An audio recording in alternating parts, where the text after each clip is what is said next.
बहुत बढ़िया भाव में न्याय को मुझे पाइपर बोली मो आशा भरोसा उच्च न्यायालय पर अच्छी।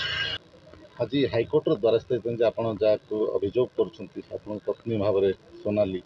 सी आज हाइकोर्टर द्वारस्थ होती आपण विरुद्ध में गोटे पिटिशन फाइल कर से नाबालिका थिला बेले आप उठे आनी उठे आने आवर्षण कर से हाइकोर्ट पिटिशन देते वकिल कहते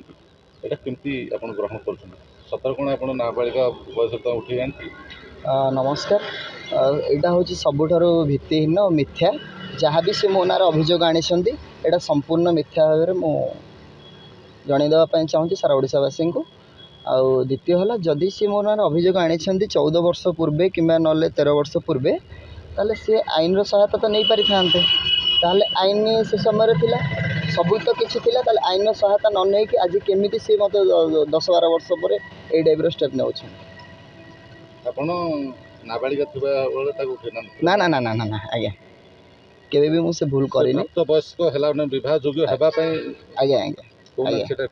विवाहर बयस मोर हो जाइथिला आमे दुई जण परस्पर को आज्ञा भल पाउथिलो दुई जण स्वेच्छा आमे आसीथिलु से भी प्राप्त बयस्क हो जाइथिले से भी आज्ञा आज्ञा 18 वर्ष हो जाइथिला आज्ञा आज्ञा ताको केते वर्ष होइथिला आपण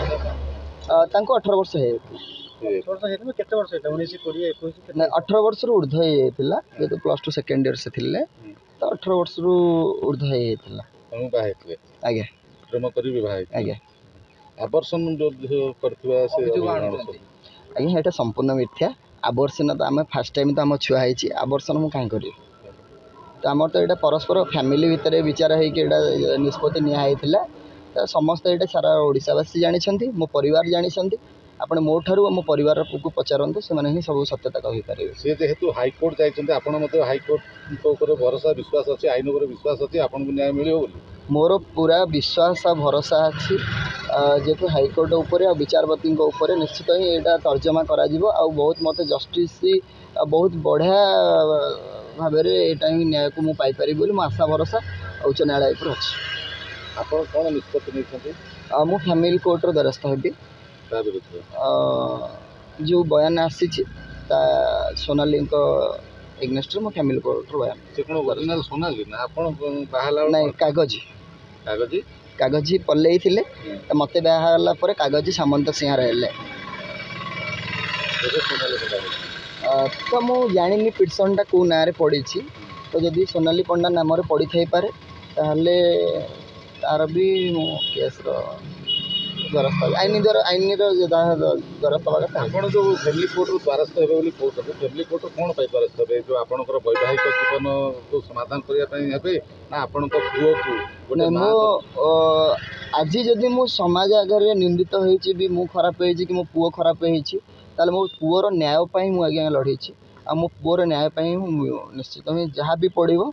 सामना मु करने राजी अच्छी। हाइकोर्ट रे लड़िया पे आपनकर सक्षम अच्छी पैसा एते खर्च हो सक्षम तो नहीं मु तो गरीब लोकटी मुझे मोर विचार मोर आशा और भरोसा अच्छी मत निश्चित ही भगवान साहा भरोसा पाइबी आउ सारा ओडावासी से भल पाइबा आउ मो पुओ प्रति सब स्नेह ममता अच्छी मुझे कहीपर स्नेह ममता निश्चित आज्ञा भगवान आशीर्वाद थे ना गोटे गरीब लोकटे भी आज मनुष्य हो पार्टी कि तार उच्च न्याय भी सी तदंत पाइब न्यायर विचार पाइपर पक्ष समस्त बड़ बड़ लोक हाथ अच्छी भगवान को भरोसा कर मो पक्षर तो कहीं नथिले भी मो ऊपर वाला अच्छी ना से मो यथेष्ट उपहार। आ गोटे कथा जो ब्योमकेश बाबू ए केस नहीं हाथ ब्योमकेश भाई जब देखुं मु नमस्कार करुच्ची भाई बड़ भाई आपड़ हे किंतु आपण तो बहुत भल मु जानी पुरुष आपणे न्याय लड़ुंट सारा समाज आगे आपणे कही पुरुष कमिशनर गढ़ी पुरुष मान न्याय गढ़ी किंतु आज आपणे केमिति गोटे भूल डिसीजन नहीं गले गोटे नारी की सपक्ष करी गोटे पुरुषर एग्नेस्ट रे जाइकी केमिति आपणे गोटे नारीर सपक्ष जाइकी पुरुषर विपक्ष जाइकी आपणे ये सब भूल डिसीजन नहीं आपणे आज्ञा टिके स्थिरता भाव में चिंता करंतु आप निश्चित ही उत्तर मिल से तो समस्त मुतलांकर छिड़ा हे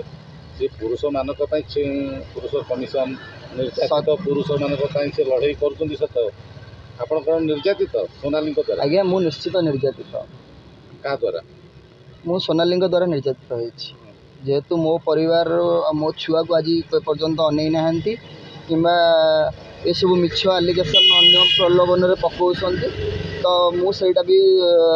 ଧର୍ମ ବୋଲି ଗୋଟେ ଜିନିଷ ଅଛି ଆପଣ ଭାବନ୍ତୁନି ଯେ ଜଗନ୍ନାଥ ଅଛନ୍ତି ରାମ ଅଛନ୍ତି ସମସ୍ତେ ଅଛନ୍ତି କିନ୍ତୁ ମୁଁ ଏତିକି ଶେଷରେ ଅନୁରୋଧ କରିକି କହୁଛି ଯେ ନିଶ୍ଚିତ ବିଚାର ମୁଁ ନିଶ୍ଚିତ ପାଇବି ବୋଲି ମୋର ଆଶା ଆଉ ଭରସା ଅଛି ବ୍ୟୋମକେଶ ଭାଇ ଏଥିରୁ ଓହରିବେ ଚିନ୍ତା କରିବେ ତାଙ୍କ ପାଖରେ ସେମିତି ସଫିସିଏଣ୍ଟ ଥିବ ପ୍ରମାଣ ବୋଲି ସେ କେସ୍ଟା ଲଢ଼େଇବା କୌଣସି ଆଜ୍ଞା ପ୍ରମାଣ ନାହିଁ ପ୍ରମାଣ ମୋ ପାଖରେ ଅଛି ମୁଁ ନିଶ୍ଚିତ ଯେତେବେଳେ ଫ୍ୟାମିଲି କୋର୍ଟର ଦ୍ୱାରସ୍ଥ ହେବି ସେତେବେଳେ ମୁଁ ସବୁକିଛି ପ୍ରମାଣ ଆଜ୍ଞା କୋର୍ଟର ମାଧ୍ୟମରେ ମୁଁ ଜଣାଇଦେବି ବିନା ପ୍ରମାଣ ଲଢ଼ିବା ପାଇଁ ଆସିଲେ ଆସିଛନ୍ତି ଯଦି ପ୍ରମାଣ ଥାଆନ୍ତା ତାହେଲେ ସେ କାହିଁକି ଯଦି ଜାଣିଛନ୍ତି ଗୋଟେ ଘଟଣାଟା ଏହା କିଛି ଜିନିଷ ଜାଣିଛନ୍ତି ସିଏ ତାହେଲେ କେମିତି ସିଏ ଆଜ୍ଞା ମୋ ପକ୍ଷରେ ଯାଉଥିଲେ ତାଙ୍କୁ ତ ଜଣାଇ ଦିଆଯାଇଥିଲା ଆଗରୁ ସେ ଜାଣିଥିଲେ ସବୁ କଥା ତାହେଲେ ଏମିତି କେମିତି ଡିସିସନ୍ ନେଲେ